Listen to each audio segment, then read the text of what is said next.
ओम श्री गणेशाय नमः। ओम नमः शिवाय। चतुर्विंशो अध्याय।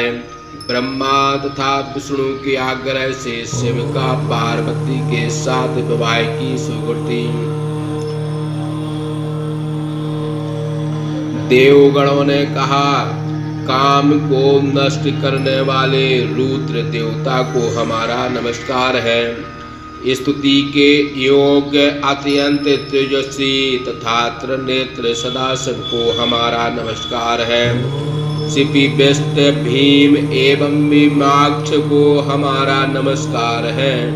महादेव जगत के उत्पत्ति स्थान तथा स्वर्गपति आप शिव को नमस्कार है। हे शिव, आप ही सब लोगों के ईश्वर माता तथा पिता हो। आप ही कल्याण करने वाले ईश्वर एवं दयालु हो। आप ही सब जगत को धारण करते हो। अतएव हे प्रभु, आप हमारी रक्षा कीजिए। हे परमेश्वर, आपके अतिरिक्त और कोई मेरे दुख को नाश करने में समर्थ नहीं है। ब्रह्मा जी बोले, हे नारद, देवताओं की स्तुति सुनकर परम दयालु नंदिकेश्वर ने शिव जी के पास जाकर इस प्रकार निवेदन किया। नंदिकेश्वर बोले, हे सूरवर शंकर, सिद्ध मुनि एवं देवगणों के सहित विष्णु ब्रह्मा आदि देवगण दैत्यों से पराभूत एवं तिरस्कृत हो आपकी शरण में आए हैं। और हे देव, वे आपके दर्शन की इच्छा करते हैं। हे सर्वेश्वर, इस कारण आप शरणागत हुए उन देवताओं की रक्षा करें, क्योंकि आप विशेष रूप से दीन बंधु एवं भक्त वत्सल कहे जाते हैं। ब्रह्मा जी बोले, इस प्रकार दयालु नंदिकेश्वर ने जब बारंबार शिव जी से निवेदन किया, तब उन्होंने धीरे धीरे अपना नेत्र खोलते हुए समाधि का त्याग किया। तदंतर समाधि से उपरत हुए सर्वज्ञ परमात्मा शंभु देवताओं से कहने लगे। शिव जी बोले, हे देवताओं, तुम सभी ब्रह्मा विष्णु आदि देवगण हमारे पास क्यों आए हो? आप लोग अपने आने का कारण हमसे कहो। ब्रह्मा जी बोले, शिव जी की बात सुनकर सभी देवता प्रसन्न हो उठे और विज्ञप्ति के लिए विष्णु के मुख की ओर देखने लगे। तब देवताओं के हितकारक शिव के परम भक्त विष्णु मेरे द्वारा कहे गए देवताओं के महत्तर कार्य का निवेदन करने लगे। विष्णु भगवान बोले, हे शंभो, तारक नाम के असुर से इन देवताओं को अत्यंत आवरणीय कष्ट प्राप्त हो रहा है। इसी कारण सभी देवता आपसे निवेदन करने के लिए यहाँ आए हुए हैं। हे भगवान, आपके द्वारा जो औरस पुत्र उत्पन्न होगा, उसी के द्वारा तारकासुर का वध होगा। यह मेरा कथन अन्यथा नहीं हो सकता। हे महादेव, आपको नमस्कार है। आप इस प्रस्ताव पर विचार कर देवताओं पर कृपा करें। हे स्वामिन, तारकासुर से उत्पन्न इस महाकष्ट से आप देवताओं का उद्धार कीजिए। हे शंभो, आपको स्वयं गिरिजा का दाहिना हाथ से पाड़ी ग्रहण करना चाहिए, क्योंकि गिरिराज आपको पाड़ी ग्रहण के द्वारा ही गिरिजा को प्रदान करना चाहते हैं। आप उसे स्वीकार करें। विष्णु के वचन सुनकर योग में तत्पर शिव जी अत्यंत प्रसन्न हो गए और उनकी सद्गति के लिए उत्तम उपदेश करते हुए बोले। शिव जी बोले, हे देवगणों, जब मैं सभी स्त्रियों से सुंदर गिरिजा देवी को स्वीकार करूंगा। तब ब्रह्मा विष्णु इंद्रादि देवगण मुनिगण तथा ऋषिगण सकाम हो जाएंगे, किंतु ऐसा करने से परमार्थ मार्ग में आसक्त हो जाएंगे। मेरे पाणी ग्रहण से यह दुर्गा मृत कामदेव को पुनः जीवित करेगी। मैंने सबकी कार्य सिद्धि के लिए ही काम को दग्ध किया। हे विष्णु, ब्रह्मा के वचनानुसार ही मैंने यह काम दहन किया है, इसमें संदेह नहीं। हे देवेंद्र, आप इस कार्य की उपस्थिति में मन में तत्व का विचार करें और मेरे विवाह का हट छोड़ देवें। हे विष्णु, काम का दहन कर मैंने देवताओं का बहुत बड़ा कार्य किया है। अब अच्छा यही होगा कि मेरे साथ सारे देवगण कामना रहित हो निवास करें। हे देवगणों, जिस प्रकार मैं तपस्या करता हूँ उसी प्रकार आप लोग भी दुष्कर तपस्या करें, तब कामदेव नहीं रहा। इसलिए हे देवगण, आप लोग निर्विघ्न समाधि लगाकर आनंद से युक्त हो निर्विकार निवास करें। हे विधे, हे विष्णु एवं हे महेंद्रादि देवगण, आप लोगों ने पूर्व काल में कामदेव के द्वारा किए गए सारे कृत्य भुला दिए हैं। उन पुरातन बात पर विचार करें। इस महाधनुर्धर कामदेव ने हर्ष से सभी देवताओं का ध्यान नष्ट कर दिया था। काम ही नरक का द्वार है, क्योंकि काम से ही क्रोध उत्पन्न होता है। क्रोध से मोह और मोह से स्मृति भ्रम तथा स्मृति भ्रम से तप नष्ट हो जाता है। अतः हे देवगणों, आप काम एवं क्रोध का परित्याग करें। आप सभी को मेरी यह बातें स्वीकार करनी चाहिए, क्योंकि मेरी बात कभी असत्य नहीं सिद्ध होती। ब्रह्मा जी बोले, हे नारद, वृषभ ध्वज भगवान महादेव इतना कहने के अनंतर विधाता विष्णु मुनिगण तथा देवताओं से उत्तर की प्रतीक्षा करने लगे। फिर अपने गणों से घिरे हुए वे शंभु चुपचाप होकर समाधि में तल्लीन हो स्थानों के समान अचल हो गए। वे अपने अंतःकरण में अपने निरंजन निराभास निर्विकार एवं आत्म ज्योति का ध्यान करने लगे। जो आत्म ज्योति प्रात परतर नित्य निर्गम निर्विग्रह शब्दातीत निर्गुण ज्ञान गम तथा प्रात पर है, अनेक जगत की सृष्टि करने वाले महादेव इस प्रकार आत्मचिंतन करते हुए जब परमानंद में निमग्न हो गए, तब सभी देवगण इंद्र एवं भगवान विष्णु शंकर को ध्यान में स्थित देखें नंदी केसर से बोले। देवगणों ने कहा, हे नंदी केसर, शिव जी के विरक्त होकर ध्यान में मग्न हो रहे हैं, अब हम लोग क्या करें? तुम शंकर के सखा सर्वज्ञ एवं शिव के भक्त हो और सबका कल्याण करते हो। हे गणाधीप गिरीश, जिस उपाय से हम लोगों पर प्रसन्न हो, अब वह उपाय आप शीघ्र बताइए। हम लोग आपकी शरण में आए हुए हैं। ब्रह्मा जी बोले, हे मुनि नारद, जब इंद्रादि देवताओं ने इस प्रकार नंदी से निवेदन किया, तब शिव के परम प्रिय गण नंदी ने उन देवताओं में कहा। नंदीश्वर ने कहा, हे हरे, हे विधे, हे इंद्र, हे देवताओं तथा मुनियों, शिव को संतोष उत्पन्न करने वाला मेरा वचन सुनो।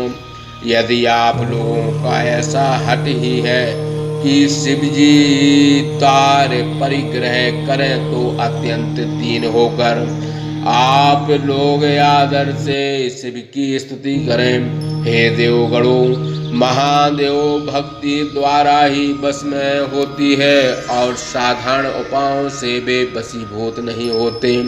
वे परमेश्वर भक्ति के वशीभूत हो कार्य भी कर सकते हैं। हे ब्रह्मा विष्णु आदि प्रमुख देवगणों, आप लोग इसी मार्ग का अवलंबन करें, अन्यथा आप लोग जहाँ से आए हैं वहाँ शीघ्र पधारें, विलंब न करें।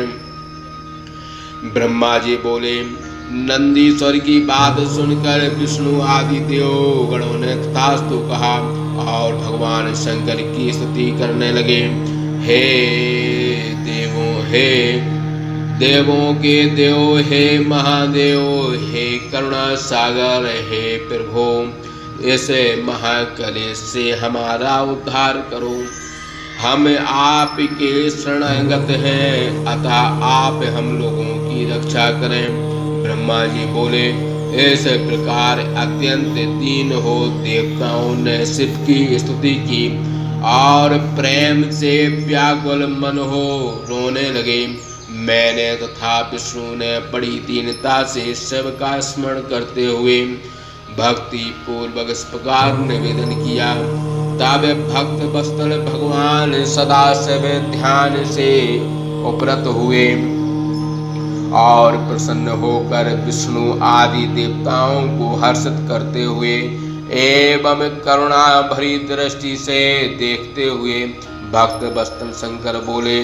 शिव जी बोले। हे हरे, हे विधाता, हे इंद्रादि देवगणों, आप सब एकत्रित होकर मेरे पास क्यों आए हो?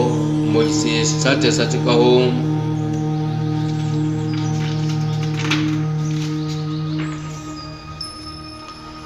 विष्णु बोले। हे महेश्वर, आप सबके अंतर्यामी तथा अखिलेश्वर हैं। क्या आप हमारे मन की बात नहीं जानते? फिर भी मैं आपके आज्ञा अनुसार निवेदन करता हूँ। हे मृड, हम सभी को तारकासुर के द्वारा महान दुख प्राप्त हो रहा है, इसलिए हम सब आपको प्रसन्न करने के निमित्त यहाँ आए हैं। यह पार्वती आपके लिए ही हिमालय की कन्या रूप में उत्पन्न हुई है, क्योंकि आपके द्वारा पार्वती में उत्पन्न हुए पुत्र से तारकासुर की मृत्यु होने वाली है। यह बात अन्यथा नहीं है। ब्रह्मा ने उस तारकासुर को इसी प्रकार का वरदान दिया है। वह औरों के द्वारा मारे जाने वाला नहीं है, इस कारण वह सबको पीड़ा दे रहा है। इस समय देवर्षि नारद के उपदेश से वह पार्वती तपस्या कर रही है। उसके तेज से चराचर सारा त्रिलोक व्याप्त हो रहा है। इसलिए हे परमेश्वर, आप पार्वती को वर देने के लिए वहां जाएं। हे स्वामन, ऐसा करने से हम देवताओं का दुख दूर होगा तथा हम लोग सुखी हो जाएंगे। हे शंकर, देवताओं के और हमारे मन में यह बड़ा उत्साह हो रहा है कि हम लोग आपका विवाह देखें। अतः यदि आप उचित समझें तो इसे अवश्य स्वीकार करें। हे प्रात पर आपने जो दत्ती को वर दिया है उसका भी अवसर उपस्थित हो गया है, उसे आप सफल करें। ब्रह्मा जी बोले। इस प्रकार से विष्णु देवता तथा महर्षिगण शिव से निवेदन कर उन्हें प्रणाम कर और उनके स्तोत्रों से स्तुति करते हुए शंकर के आगे स्थित हो गए। वेद की मर्यादा को सुरक्षित करने वाले भक्ताधीन शिव जी भी देवताओं के वचन को सुन हंसते हुए तत्काल बोले। शिव जी बोले। हे हरे, हे ब्रह्मन, हे देवगणों, मैं ज्ञान से युक्त और यथोचित जो बात कहता हूँ उसे आदर से सुनो। जहाँ तक हो सके मनुष्यों को विवाह के बंधन में पड़ना उचित नहीं प्रतीत होता। यह विवाह लोहे की बेड़ी के समान अत्यंत कठिन दृढ़ बंधन है।